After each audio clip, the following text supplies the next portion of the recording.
강원도 깊은 산골, 아침 안개가 서서히 걷히는 시간입니다. 한빛 의원 앞마당에서는 박노식 원장이 혼자 라디오 체조를 하고 있었습니다. 74살의 나이에도 불구하고 노식의 움직임은 여전히 젊은 사람 못지않게 민첩했습니다. 하나, 둘, 셋, 넷. 노식은 작은 소리로 구령을 외치며 팔을 크게 돌렸습니다. 40년 넘게 이어온 아침 루틴이었습니다. 체조를 마친 노식은 병원 입구에 걸린 한빛 의원 간판을 바라보며 깊은 한숨을 내쉬었습니다. 벌써 40년이 넘었구나. 병원 문을 열고 들어서니 이미 간호사 이수진이 환자들을 맞이할 준비를 하고 있었습니다. 35살의 수진은 이 병원에서 10년 넘게 일해온 베테랑 간호사였습니다. 환자들 사이에서는 천사 같은 간호사로 불릴 정도로 친절하고 성실했습니다. 원장님, 오늘도 일찍 오셨네요. 수진이 밝은 미소를 지으며 인사했습니다. 나이가 들수록 잠이 줄어드는구나. 수진아, 오늘 환자 예약은 어떻게 되나? 오전에 10명, 오후에 8명 정도 예약이 들어와 있습니다. 그런데 원장님, 재훈 선생님은 언제 출근하시나요? 노식의 표정이 순간 굳어졌습니다. 아들 박재훈이 서울에서 돌아온 지 벌써 석 달이 지났지만 여전히 아버지와 아들 사이에는 보이지 않는 벽이 있었습니다. 재훈이는 9시쯤 올 거야. 요즘 서울에서 온 환자들 때문에 바쁘거든. 실제로 재훈이 한빛 의원에 온 후 환자 수는 눈에 띄게 늘어났습니다. 서울 대형 병원에서 15년간 쌓은 경력과 최신 의료기술은 산골 주민들에게 큰 신뢰를 주었습니다. 하지만 노식은 아들의 차갑고 사무적인 태도가 마음에 걸렸습니다. 9시 정각, 재훈이 병원에 도착했습니다. 42살의 재훈은 여전히 도시적인 세련미를 잃지 않은 모습이었습니다. 정갈하게 빗어넘긴 머리, 잘 다린 흰 가운, 그리고 차분하면서도 냉정한 눈빛이 인상적이었습니다. 아버지, 안녕하십니다. 재훈의 인사는 예의는 갖추었지만 따뜻함은 느껴지지 않았습니다. 재훈아, 어젯밤에는 뭘 그리 늦게까지 한 거냐? 새벽 2시가 넘어서 들어오더구나. 서울에 있는 동료들과 화상회의가 있었습니다. 최신 치료법에 대한 논의였어요. 재훈은 아버지의 질문을 간단히 대답하고는 곧바로 진료실로 향했습니다. 노식은 아들의 뒷모습을 바라보며 복잡한 심정이었습니다. 수진아, 재훈이가 요즘 어떤 것 같나? 너는 같이 일하니까 더 잘 보일 텐데. 수진은 잠시 망설이다가 조심스럽게 대답했습니다. 재훈 선생님은 정말 실력이 뛰어나시죠. 환자들도 만족해 하시고요. 다만 조금 차가우신 면이 있긴 하지만 그건 서울에서 오래 계셔서 그런 게 아닐까요? 노식은 수진의 말에 고개를 끄덕였지만 마음 한편으로는 뭔가 석연치 않은 기분이 들었습니다. 최근 들어 재훈과 수진이 함께 있는 모습을 자주 목격했는데 그들 사이에 묘한 분위기가 흐르는 것 같았습니다. 오전 진료가 시작되었습니다. 첫 번째 환자는 80대 할머니였습니다. 관절염으로 고생하는 김순자 할머니였습니다. 순자 할머니, 오늘은 어디가 아프십니까? 노식이 따뜻한 목소리로 물었습니다. 원장님, 무릎이 너무 아파서 잠을 못 자겠어요. 비만 오면 더 심해지고. 노식은 정성스럽게 할머니의 무릎을 살펴보며 진료했습니다. 40년 넘게 이 지역 주민들을 돌봐온 경험이 그의 손끝에 묻어 있었습니다. 할머니, 오늘부터 이 약을 드시고 무릎에 찜질을 해보세요. 그리고 일주일 후에 다시 오십시오. 고맙습니다, 원장님. 원장님 덕분에 우리가 사는 거지요. 할머니가 나간 후 노식은 처방전을 작성하며 생각에 잠겼습니다. 이런 소박하고 정겨운 의료진이 자신이 추구해온 의사의 모습이었습니다. 하지만 재훈은 다른 생각을 가지고 있는 것 같았습니다. 점심시간 노식은 병원 사무실에서 장부를 정리하고 있었습니다. 최근 병원 운영비가 늘어난 것이 신경 쓰였습니다. 의료 장비 구매 내역을 살펴보던 중 이상한 점을 발견했습니다. 이게 뭐지? 엑스레이 필름 구매가 이렇게 많나? 장부를 자세히 들여다보니 지난달 의료 소모품 구매 금액이 평소보다 2배 가까이 늘어나 있었습니다. 그리고 특정 제약회사의 약품 주문량도 예전보다 현저히 많았습니다. 노식은 고개를 갸우뚱하며 재훈을 불렀습니다. 재훈아, 잠깐 이리 와보겠나? 재훈이 진료실에서 나와 아버지 앞에 섰습니다. 네, 아버지. 무슨 일이십니까? 이 장부 좀 보거라. 지난달 의료 소모품비가 너무 많이 나간 것 같은데? 재훈은 장부를 훑어보더니 무덤덤한 표정으로 대답했습니다. 아, 그건 서울에서 쓰던 시스템으로 바꾸면서 생긴 일입니다. 현대 의료에서는 이 정도는 기본이에요. 아버지께서는 예전 방식에 익숙하셔서 그렇게 느끼시는 거겠죠. 그래도 이렇게 갑자기 늘어나면. 아버지, 제가 서울에서 15년간 일한 경험이 있습니다. 이런 것들은 제가 알아서 처리하겠습니다. 재훈의 말투는 정중했지만 어딘지 모르게 거리감이 느껴졌습니다. 노식은 더 이상 묻지 않았지만 마음 한구석에 의문이 생겼습니다. 저녁 무렵 노식은 병원 창문에서 밖을 내다보다가 놀라운 장면을 목격했습니다. 재훈과 수진이 병원 뒤편 주차장에서 낯선 남자와 대화를 나누고 있었습니다. 그 남자는 정장을 입고 서류 가방을 들고 있었는데 명함을 주고받는 모습이 보였습니다. 노식은 커튼 뒤로 몸을 숨기고 그들을 지켜보았습니다. 재훈과 수진의 표정이 평소와 달리 진지했고 그 남자는 뭔가를 설명하는 듯 했습니다. 대화는 10여 분 정도 계속되었고 마지막에 그 남자가 봉투 같은 것을 수진에게 건네는 것을 노식은 분명히 보았습니다. 노식의 가슴이 두근거리기 시작했습니다. 40년 넘게 이 병원을 운영하면서 쌓아온 직감이 무언가 잘못되었다고 속삭이고 있었습니다. 그날 밤 노식은 잠을 이루지 못했습니다. 주차장에서 목격한 장면이 자꾸만 머릿속을 맴돌았습니다. 재훈과 수진이 낯선 남자와 나눈 대화, 그리고 마지막에 건네받은 봉투. 40년 넘게 병원을 운영하면서 한 번도 느껴본 적 없는 불안감이었습니다. 새벽 5시 노식은 결국 잠자리에서 일어나 병원으로 향했습니다. 아직 아무도 출근하지 않은 조용한 병원에서 노식은 장부를 다시 꺼내들었습니다. 어제 재훈에게 질문했을 때는 대충 넘어갔지만 이번에는 더 자세히 살펴보기로 했습니다. 지난 3개월간의 구매 내역을 하나하나 점검하던 노식의 표정이 점점 굳어졌습니다. 재훈이 돌아온 이후부터 의료 장비와 약품 구매 패턴이 확연히 달라졌습니다. 특히 대한제약이라는 회사의 약품 주문량이 이전보다 3배나 늘어나 있었습니다. 이게 말이 되나? 환자 수는 2배 늘었는데 약품은 3배? 노식은 컴퓨터를 켜고 대한제약을 검색해 보았습니다. 중견 제약회사였지만 최근 몇 년간 의료진에게 과도한 리베이트를 제공한다는 의혹으로 국정감사에서 거론된 회사였습니다. 노식의 얼굴이 창백해졌습니다. 8시 평소보다 30분 일찍 수진이 출근했습니다. 수진은 노식이 벌써 병원에 와 있는 것을 보고 깜짝 놀란 표정을 지었습니다. 원장님, 오늘은 정말 일찍 오셨네요. 혹시 몸이 안 좋으신 건 아니죠? 아니야, 수진아. 그런데 어제 저녁에 병원 뒤편에서 누군가와 만났더구나. 정장 입은 남자 말이야. 수진의 얼굴이 순간 하얗게 변했습니다. 하지만 곧 억지로 미소를 지으며 대답했습니다. 아, 그거요? 의료장비업체 직원이었어요. 재훈 선생님이 새로운 장비 도입을 검토하고 계셔서 미팅을 했거든요. 의료장비업체라고? 그런데 왜 명함을 주고받고 봉투까지 건네받았나? 수진의 눈동자가 흔들렸습니다. 노식이 자세히 지켜보고 있었다는 사실을 깨달은 것입니다. 그건 장비 카탈로그와 견적서였어요. 요즘은 다 봉투에 넣어서 주거든요. 거짓말이라는 것이 눈에 훤히 보였지만 노식은 더 이상 추궁하지 않았습니다. 섣불리 움직이면 상황이 더 복잡해질 것 같았기 때문입니다. 9시 정각, 재훈이 출근했습니다. 평소와 달리 신경질적으로 보이는 표정이었습니다. 아버지, 안녕하십니다. 재훈의 인사는 어제보다 더 차갑게 느껴졌습니다. 재훈아, 어제 저녁에 의료장비업체 사람과 만났다면서? 수진이한테 들었는데. 재훈이 수진을 날카로운 눈빛으로 쳐다보았습니다. 수진은 고개를 숙이며 아무 말도 하지 않았습니다. 아, 네. 엑스레이 시스템 업그레이드 건이었습니다. 아버지, 이 병원도 이제 현대화가 필요한 시점이거든요. 그런데 왜 미리 나한테 상의하지 않았나? 장비 도입은 큰 결정인데. 재훈의 얼굴에 짜증스러운 표정이 스쳤습니다. 아버지께서는 곧 은퇴하실 예정이시잖아요. 제가 앞으로 운영할 병원이니까 미리 준비하는 게 맞다고 생각합니다. 재훈아, 아직 내가 원장이야. 그리고 은퇴 날짜도 정하지 않았고. 아버지, 시대가 바뀌었어요. 예전 방식으로는 병원 경영이 안 됩니다. 재훈의 말투가 점점 거칠어졌습니다. 노식은 이런 아들의 모습을 처음 보는 것 같았습니다. 오전 진료가 시작되었습니다.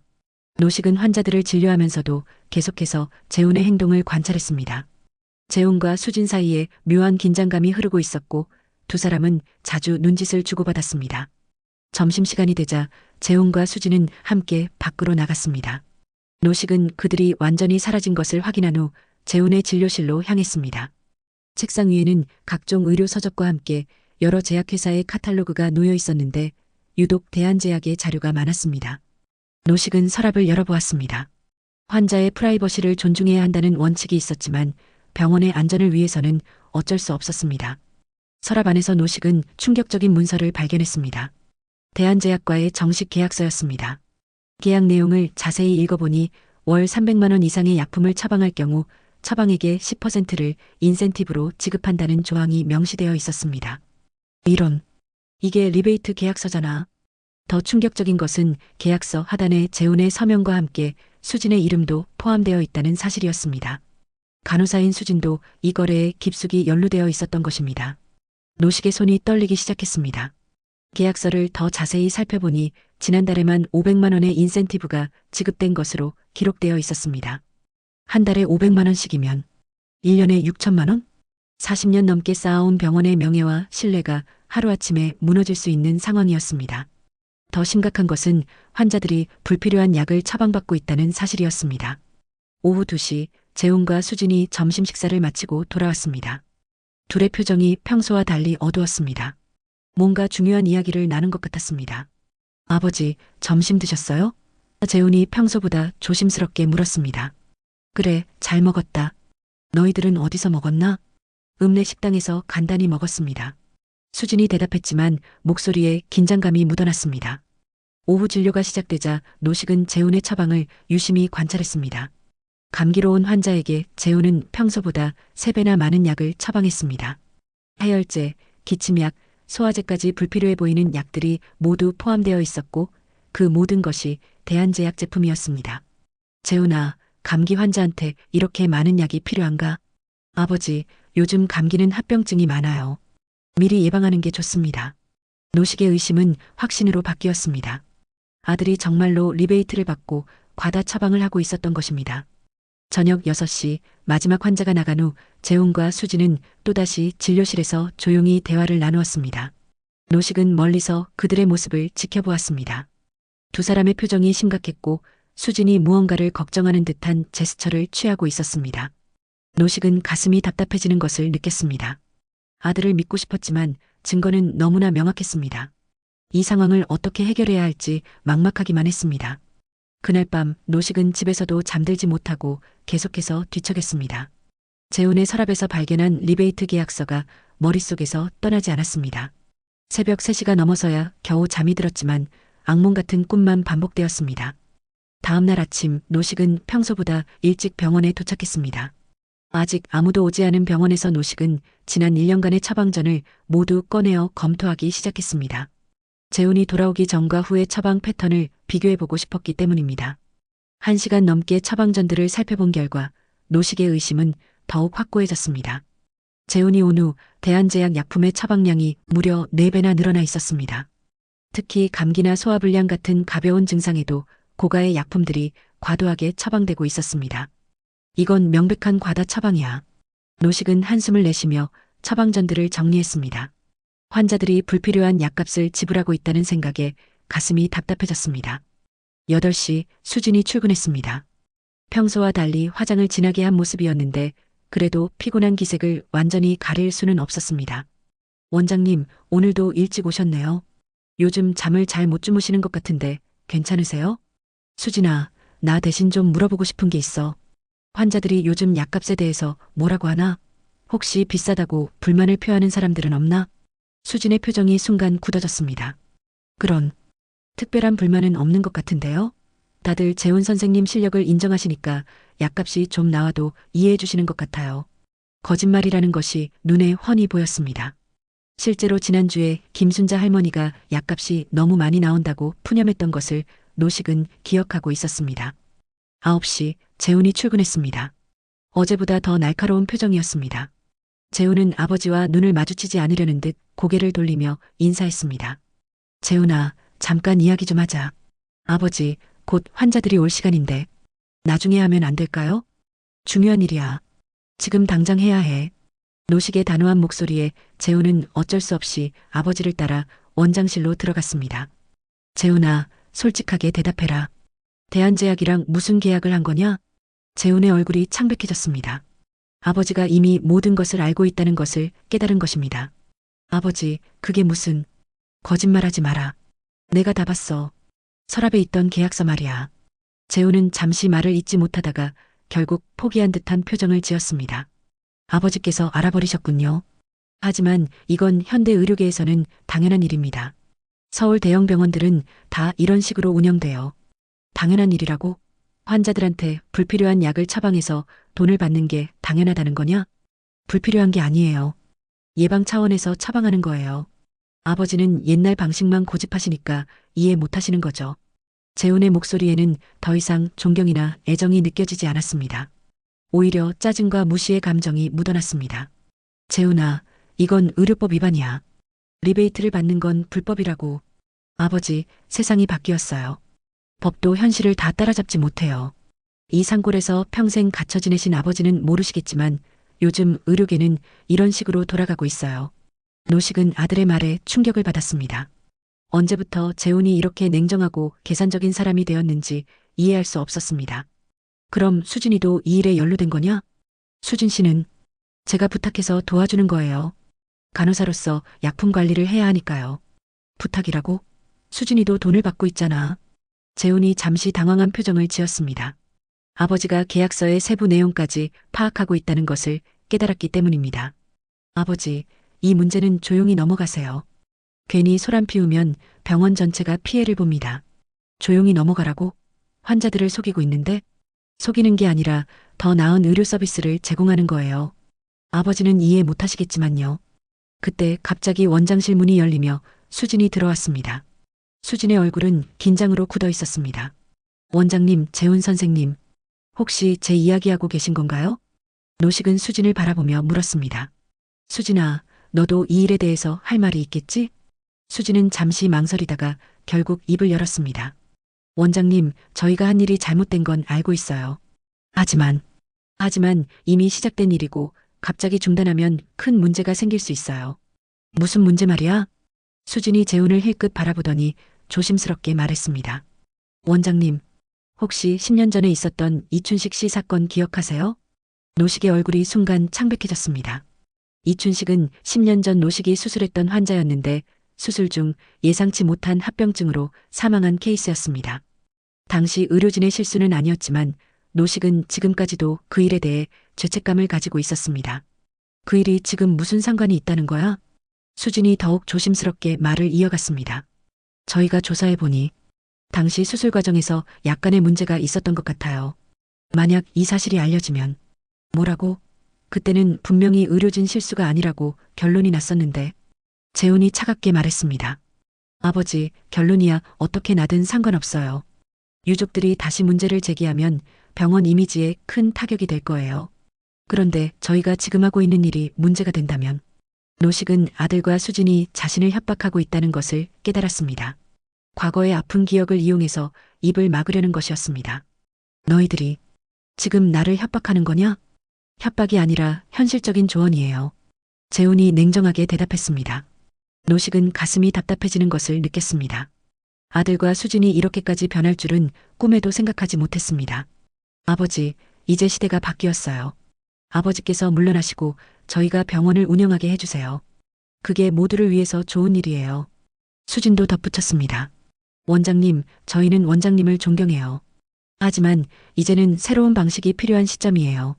노식은 두 사람을 번갈아 바라보며 깊은 절망감을 느꼈습니다. 40년 넘게 쌓아온 신뢰와 명예가 하루아침에 무너지는 기분이었습니다. 그날 오후 노식은 진료실에 앉아 있었지만 환자들을 제대로 돌볼 수 없었습니다. 아침에 있었던 재훈과 수진과의 대화가 계속해서 머릿속을 맴돌았습니다. 10년 전 이춘식 씨의 죽음을 들먹이며 자신을 협박하는 아들의 모습이 믿어지지 않았습니다. 원장님 괜찮으세요? 얼굴이 너무 안 좋아 보이는데. 간호조무사 김영희가 걱정스러운 표정으로 물었습니다. 영희는 20년 넘게 이 병원에서 일해온 베테랑이었습니다. 아니야, 영희야. 그냥 좀 피곤해서 그래. 요즘 재훈 선생님이랑 수진이 사이에 뭔가 이상한 분위기가 도는 것 같던데. 혹시 그것 때문에 스트레스 받으시는 건 아니죠? 노식은 영희의 말에 깜짝 놀랐습니다. 다른 직원들도 눈치를 채고 있었던 것입니다. 영희야, 무슨 소리야? 아, 별거 아니에요. 그냥 두 분이 자주 따로 대화하시고 요즘 수진이가 예전보다 화장도 진하게 하고 그런 게 좀 이상해서요. 노식은 가슴이 더욱 답답해졌습니다. 병원 직원들 사이에서도 소문이 돌기 시작한 것 같았습니다. 오후 3시 재훈의 진료실에서 큰 소리가 들려왔습니다. 노식은 급히 그쪽으로 향했습니다. 이게 뭐예요? 감기약 처방받으러 왔는데 왜 이렇게 많은 약을 주는 거죠? 70대 할아버지가 화를 내고 있었습니다. 처방전을 보니 정말로 감기에 필요 없는 약들이 가득했습니다. 할아버지, 요즘 감기는 합병증이 위험해서 미리 예방하는 게 좋습니다. 예방이 뭐요? 이 약값이면 우리 집 한 달 쌀값이에요. 재훈의 얼굴이 붉어졌습니다. 환자 앞에서 망신을 당하고 있는 상황이었습니다. 할아버지, 건강이 우선이잖아요. 약값 때문에 건강을 포기할 수는 없죠. 건강이 우선이긴 하지만 이건 너무하잖아요. 예전 노 원장님은 이렇게 안 했는데. 그때 노식이 나타났습니다. 무슨 일입니까? 할아버지가 노식을 보자 반가워했습니다. 아, 노 원장님. 제가 감기 때문에 왔는데 따님이 이렇게 많은 약을 처방해 주시네요. 이게 다 필요한 건가요? 노식은 처방전을 살펴보았습니다. 정말로 과도한 처방이었습니다. 재훈아, 이렇게 많은 약이 필요한가? 아버지, 제가 환자를 진료했으니까 제 판단을 믿어주세요. 하지만 노식은 할아버지에게 말했습니다. 할아버지, 감기는 이 정도면 충분합니다. 노식은 처방전에서 불필요한 약들을 지우기 시작했습니다. 재훈의 얼굴이 점점 굳어졌습니다. 아버지, 제 처방에 간섭하지 마세요. 간섭이 아니라 환자를 위한 일이야. 할아버지 앞에서 부자가 언성을 높이는 상황이 벌어졌습니다. 할아버지는 당황한 표정으로 두 사람을 번갈아 바라보았습니다. 결국 노식이 수정한 처방전으로 약을 받게 된 할아버지는 고마워하며 병원을 나갔습니다. 하지만 재훈은 분노로 가득 찬 표정이었습니다. 아버지, 환자 앞에서 저를 무시하시면 어떻게 해요? 무시가 아니라 잘못된 처방을 바로잡은 거야. 잘못된 처방이라뇨? 제가 서울에서 15년간 쌓은 경험을 무시하시는 건가요? 그때 수진이 나타났습니다. 수진은 재훈의 편을 들며 노식을 비난했습니다.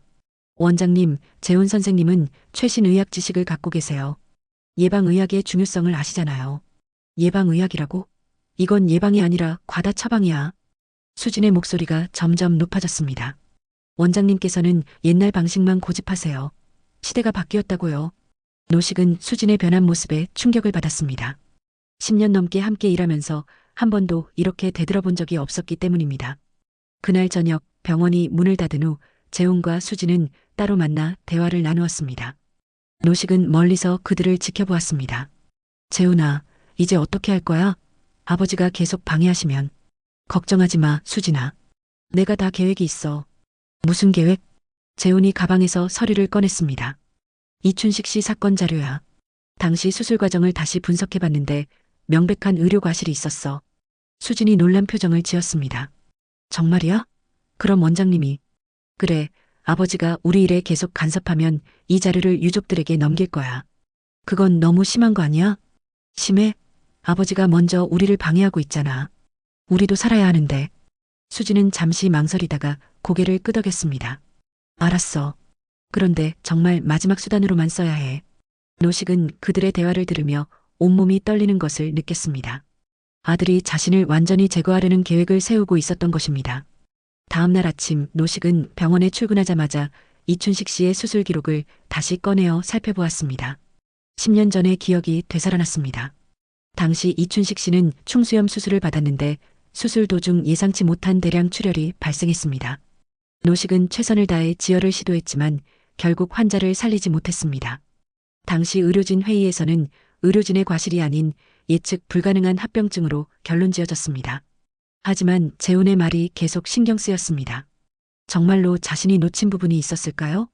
오전 10시 재훈이 출근했습니다. 평소보다 더 당당한 표정이었습니다. 아버지, 어제 일은 제가 좀 과했던 것 같습니다. 죄송해요. 재훈의 사과는 진심이 아니라는 것이 눈에 보였습니다. 오히려 뭔가 꿍꿍이가 있어 보였습니다. 재훈아, 우리 한번 진솔하게 이야기해보자. 이런 식으로는 안 되잖아. 무슨 말씀이세요? 리베이트 문제 말이야. 이제 그만 정리하고 원래대로 돌아가자. 재훈의 얼굴이 차갑게 변했습니다. 아버지, 저희는 이미 되돌릴 수 없는 강을 건넜어요. 지금 멈추면 더 큰 문제가 생길 거예요. 무슨 문제? 이춘식 씨 사건 말이에요. 제가 자료를 다시 검토해봤는데 당시 아버지의 수술에 명백한 과실이 있었어요. 노식의 얼굴이 창백해졌습니다. 재훈아, 그건 아버지, 이제 선택하세요.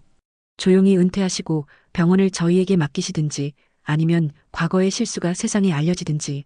재훈의 최후 통첩이었습니다. 노식은 아들이 이렇게까지 냉혹할 줄은 몰랐습니다.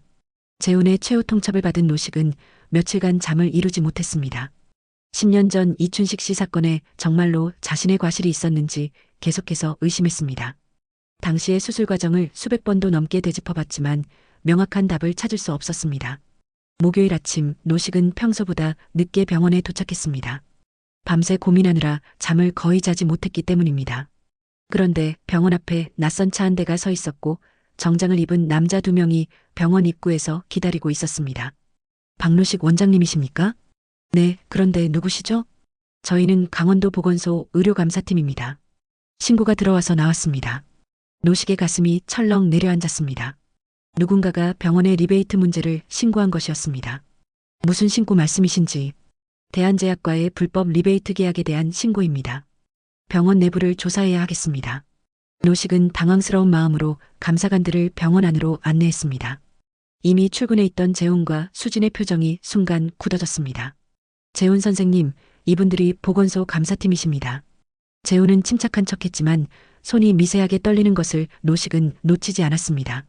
감사관들은 병원의 장부와 처방전, 그리고 각종 계약서들을 꼼꼼히 검토하기 시작했습니다. 재훈의 진료실에서 대한제약과의 리베이트 계약서가 발견되는 것은 시간 문제였습니다. 1시간 후 감사관이 노식을 불렀습니다. 원장님, 심각한 문제가 발견됐습니다. 대한제약과의 불법 리베이트 계약서가 나왔고 과다 처방의 증거도 명확합니다. 노식은 고개를 숙였습니다. 이제 더 이상 숨길 수 없는 상황이었습니다. 이 계약서에 서명한 박재훈 씨는 원장님과 어떤 관계입니까? 제 아들입니다. 그리고 이수진 간호사도 이 계약에 연루되어 있네요. 이분들과 함께 출석 요구서를 받으셔야 할 것 같습니다. 감사관들이 돌아간 후 병원 안은 무거운 침묵에 휩싸였습니다.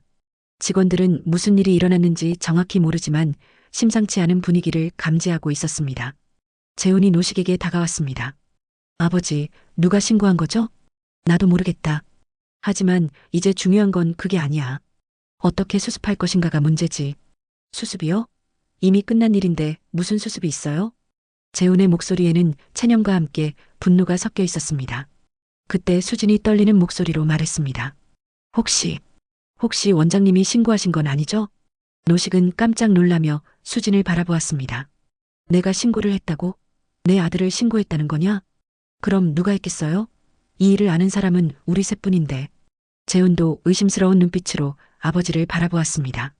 아버지, 설마 정말로. 재훈아, 아무리 화가 나도 내가 내 아들을 신고하겠냐?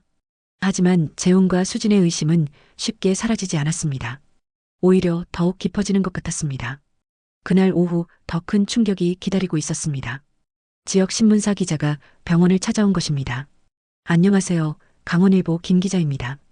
한빛 의원의 리베이트 사건에 대해 취재하러 왔습니다. 노식의 얼굴이 창백해졌습니다. 벌써 언론에까지 알려진 것이었습니다.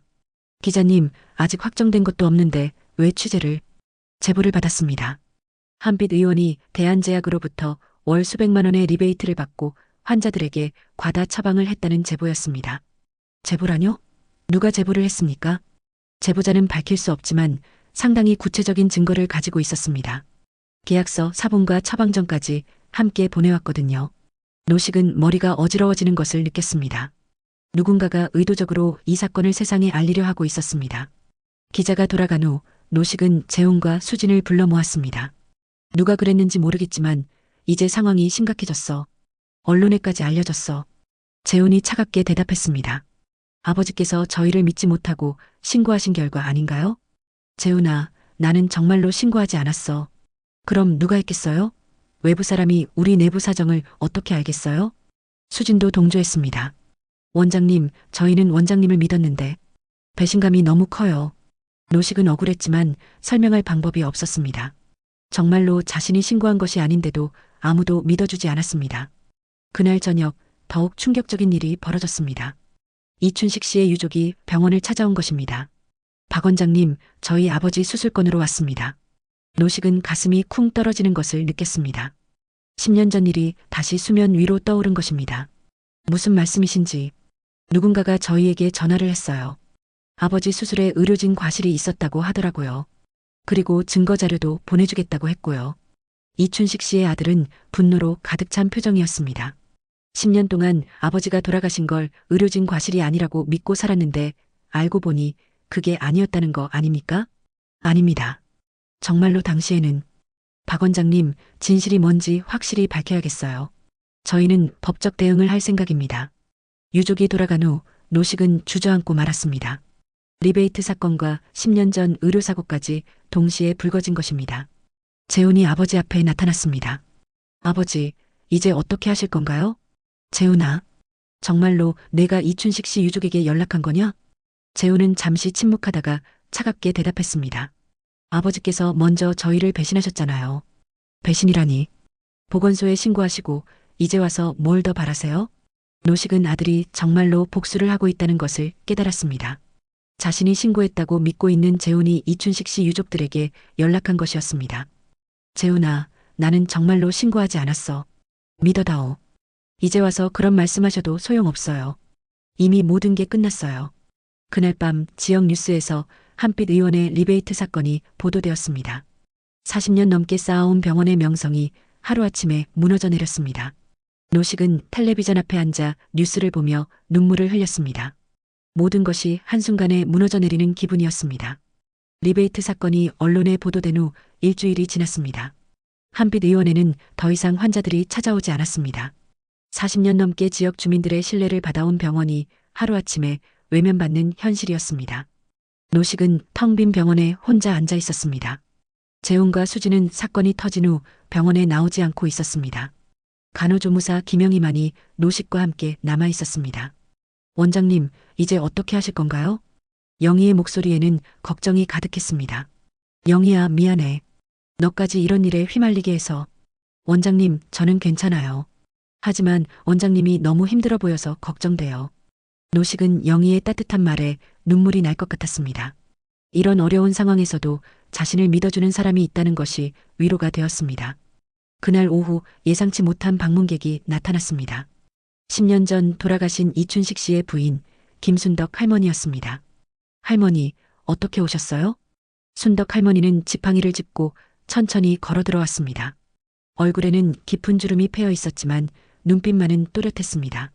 박 원장님, 우리 아들이 어제 여기 와서 난리를 쳤다면서요? 할머니, 원장님, 제가 할 말이 있어서 왔어요. 순덕 할머니는 노식 앞에 앉으며 조용히 말을 시작했습니다. 10년 전 우리 영감이 돌아가셨을 때 저는 원장님을 원망했어요. 왜 살리지 못했는지, 왜 내 남편을 데려갔는지. 노식은 할머니의 말을 들으며 고개를 숙였습니다. 하지만 시간이 지나면서 알게 됐어요. 원장님이 얼마나 최선을 다하셨는지. 수술 후에 며칠 동안 잠도 못 주무시고 우리 영감 걱정하시던 모습을 제가 다 봤거든요. 순덕 할머니의 목소리에 감정이 실렸습니다. 그런데 어제 우리 아들이 와서 하는 말이 누군가가 전화해서 원장님이 의료사고를 숨겼다고 하더래요.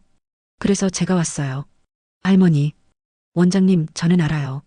원장님이 그런 분이 아니라는 걸. 40년 동안 이 동네 사람들 돌봐주시면서 단 한 번도 거짓말하신 적 없잖아요. 순덕 할머니의 말에 노식의 눈에서 눈물이 흘러내렸습니다. 할머니, 고맙습니다. 정말 고맙습니다. 원장님, 누가 원장님을 힘들게 하는지 모르겠지만 저희 같은 사람들은 원장님을 믿고 있어요. 기운 내세요. 순덕 할머니가 돌아간 후 노식은 오랫동안 생각에 잠겼습니다. 할머니의 말이 마음 깊이 와닿았습니다. 자신을 믿어주는 사람들이 있다는 것을 깨달았습니다. 그날 저녁 노식은 중요한 결심을 했습니다. 더 이상 숨어 있을 수는 없었습니다. 진실을 밝히고 정면으로 맞서기로 한 것입니다. 노식은 10년 전 이춘식 씨의 수술 기록을 다시 한번 꼼꼼히 검토했습니다. 수술 과정, 당시 상황, 그리고 사망 원인까지 모든 것을 다시 살펴보았습니다. 그 과정에서 노식은 놀라운 사실을 발견했습니다. 재훈이 유족에게 제공했다는 의료진 과실 증거가 조작된 것이었습니다. 실제 수술 기록과 다른 내용이 포함되어 있었던 것입니다. 이런, 재훈이가 거짓 자료를 만든 거구나. 노식은 분노와 함께 깊은 실망감을 느꼈습니다. 아들이 아버지를 무너뜨리기 위해 거짓 증거까지 조작했다는 사실이 믿어지지 않았습니다. 다음 날 아침 노식은 이춘식 씨의 아들에게 전화를 걸었습니다. 춘식이 아들 나야. 박 원장이다. 아, 원장님. 무슨 일이세요? 내가 받은 자료 좀 확인해 보고 싶어. 직접 만나서 이야기할 수 있겠나? 네, 좋습니다. 오후에 만난 이춘식 씨의 아들에게 노식은 진실을 설명했습니다. 조작된 자료와 실제 수술 기록을 비교해 보여주었습니다. 이게 어떻게 된 거죠? 분명히 의료진 과실이 있었다고 했는데 누군가가 거짓 자료를 만들어서 너를 속인 거야. 아마도 내 아들이 그랬을 거다. 이춘식 씨의 아들은 충격을 받은 표정이었습니다. 왜 아드님이 그런 짓을? 그건 나도 이해할 수 없어. 하지만 분명한 건 내 아버지 수술에는 의료진 과실이 없었다는 거야. 노식은 10년 전 수술 과정을 자세히 설명했습니다. 당시의 상황, 응급처치 과정, 그리고 예측할 수 없었던 합병증까지 모든 것을 솔직하게 털어놓았습니다. 원장님, 정말 죄송합니다. 제가 너무 성급했네요. 괜찮어. 내가 아버지를 생각하는 마음은 충분히 이해해. 이춘식 씨의 아들이 돌아간 후 노식은 더 큰 결심을 했습니다. 리베이트 사건에 대해서도 공개적으로 입장을 밝히기로 한 것입니다. 노식은 지역신문사에 전화를 걸었습니다. 강원일보 김 기자님이시죠? 박노식입니다. 인터뷰 요청을 하고 싶습니다. 아, 원장님. 무슨 인터뷰 말씀이신가요? 한빛 의원 사건에 대한 제 입장을 정확히 밝히고 싶습니다.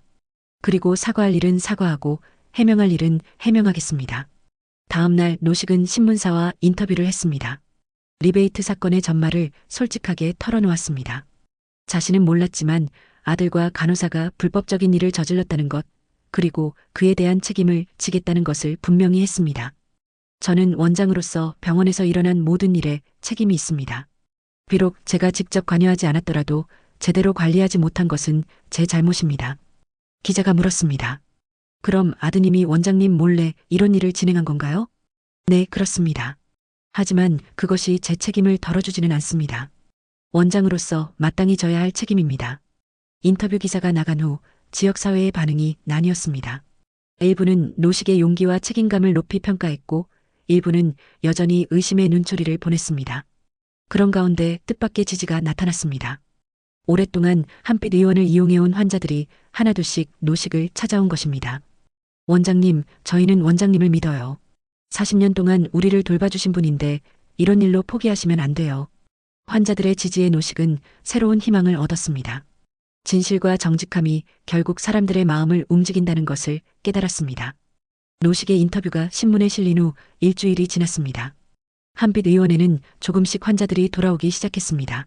노식의 솔직한 사과와 책임감 있는 태도에 감동한 지역 주민들이 다시 신뢰를 보내기 시작한 것입니다.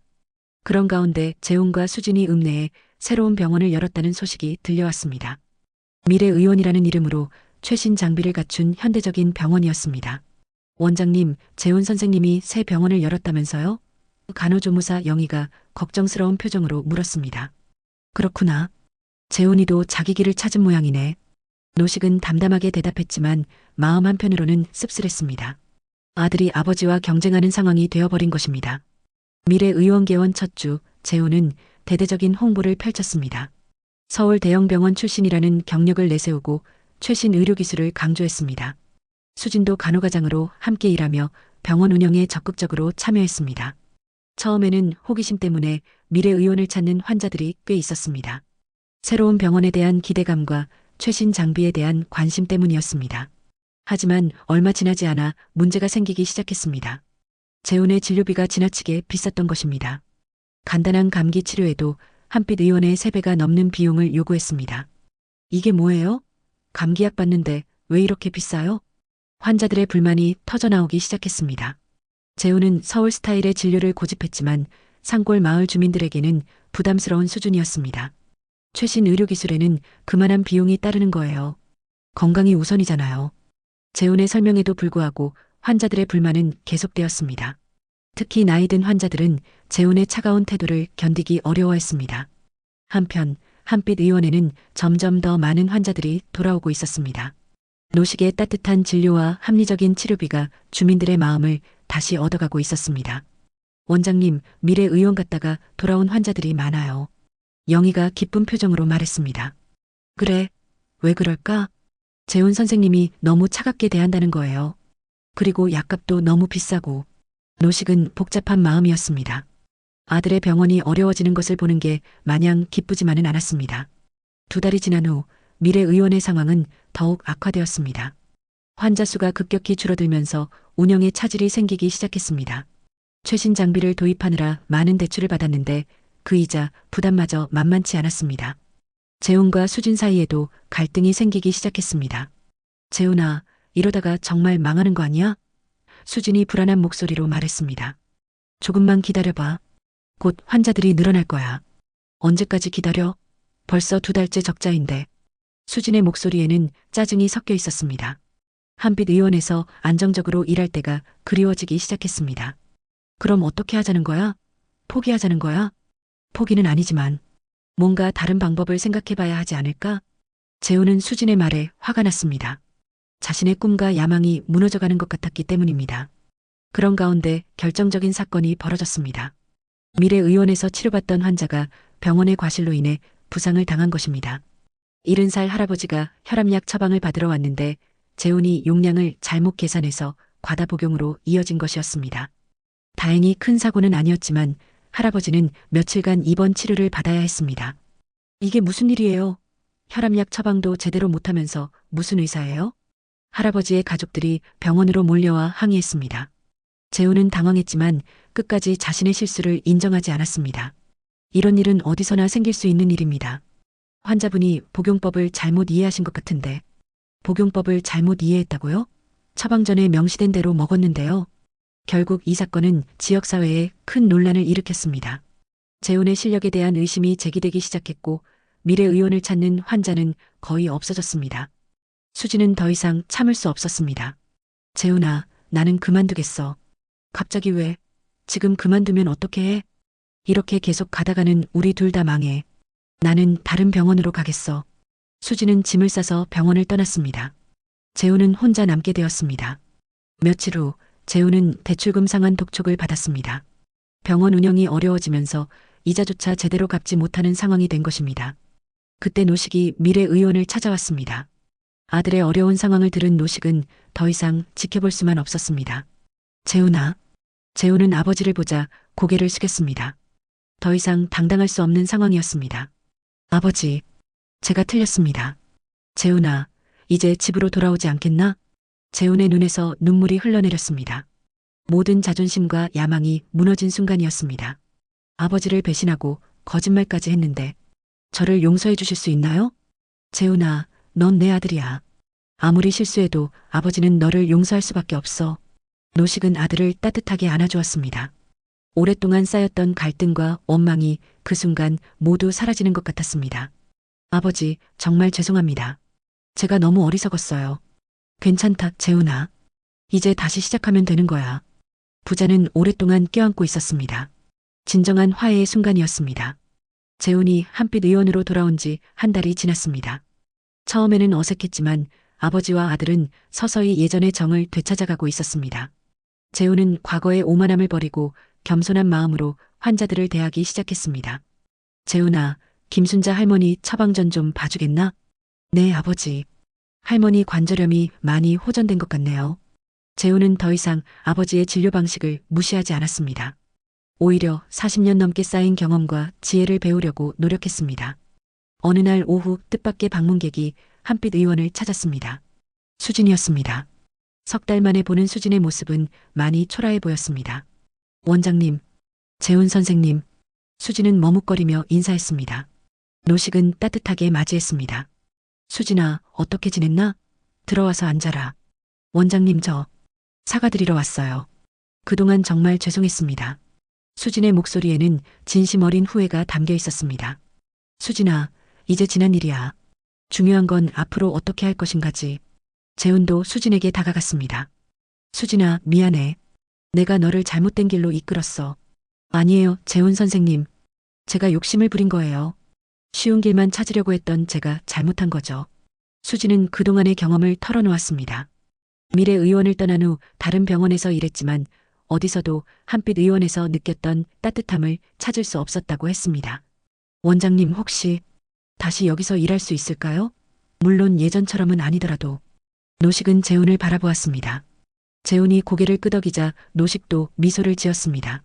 수진아, 언제든지 환영이야. 하지만 이번에는 정말로 환자들을 위한 일만 하는 거야. 네, 원장님. 정말 감사합니다.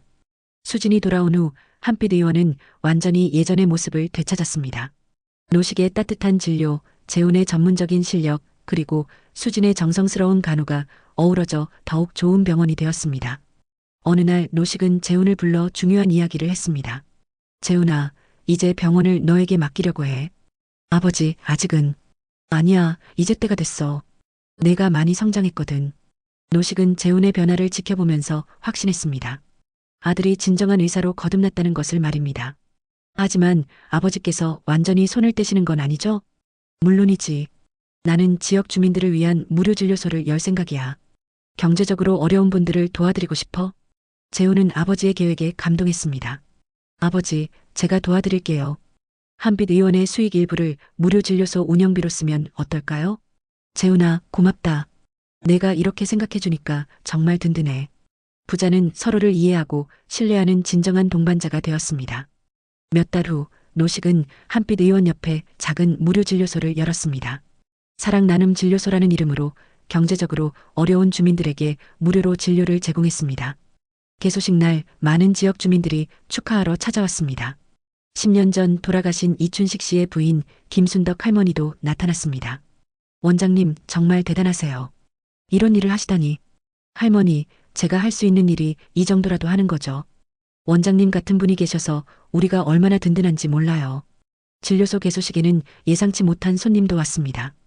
과거 대한제약 영업사원으로 일했던 사람이었습니다. 원장님, 저는 이전에 대한제약에서 일했던 김대리입니다. 노식은 그를 기억하고 있었습니다. 재훈과 수진에게 리베이트를 제안했던 사람이었습니다. 무슨 일로 오셨나요? 사과드리러 왔습니다. 제가 재훈 선생님과 수진 간호사님을 유혹해서 이런 일이 벌어진 거니까요. 김대리는 진심으로 사과했습니다. 그리고 놀라운 이야기를 털어놓았습니다. 사실 보건소에 신고한 것도 저였습니다. 뭐라고요? 리베이트 거래가 발각될 게 뻔해서 제가 먼저 신고해서 혐의를 줄이려고 했어요. 그런데 알고 보니 원장님은 전혀 모르고 계셨더라고요. 노식은 마침내 진실을 알게 되었습니다. 재훈과 수진이 자신을 의심했던 이유를 이해할 수 있었습니다. 김대리, 고백해줘서 고마워요. 이제 모든 게 명확해졌네요. 김대리가 돌아간 후 노식은 재훈에게 이 사실을 알려주었습니다. 아버지, 정말 죄송합니다. 아버지를 의심했던 제가 부끄러워요. 재훈아, 이제 다 지난 일이야. 중요한 건 우리가 서로를 신뢰하게 됐다는 거지. 그로부터 1년이 지났습니다. 한빛 의원은 지역에서 가장 신뢰받는 병원이 되었고 사랑 나눔 진료소도 주민들의 큰 사랑을 받았습니다. 재훈은 훌륭한 원장으로 성장했고 수진은 환자들에게 헌신하는 간호사가 되었습니다. 무엇보다 노식은 진정한 보람을 느끼며 지역사회에 봉사하고 있었습니다. 어느 봄날 벚꽃이 만개한 병원 마당에서 노식은 환자들과 담소를 나누고 있었습니다. 재훈과 수진도 함께 있었습니다. 원장님, 정말 행복해 보이세요. 한 환자가 말했습니다. 그럼요. 사랑하는 사람들과 함께 보람된 일을 하고 있으니까요. 노식은 아들과 수진을 바라보며 미소 지었습니다. 힘들었던 시간들이 오히려 그들을 더 단단하게 결속시켰습니다. 아버지, 감사합니다. 아버지 덕분에 저희가 진정한 의료인이 될 수 있었어요. 재훈의 말에 수진도 고개를 끄덕였습니다. 원장님, 저희가 앞으로도 이 마음 잃지 않고 환자들을 돌보겠습니다. 노식은 따뜻한 봄바람을 맞으며 깊은 만족감을 느꼈습니다. 40년 넘게 쌓아온 신뢰와 사랑이 새로운 시작의 밑거름이 되었습니다. 한빛 의원에는 다시 평화가 찾아왔고 그 평화는 이전보다 더욱 소중하고 의미 있는 것이었습니다. 진정한 치유는 의술뿐만 아니라 마음에서 시작된다는 것을 모두가 깨달은 순간이었습니다.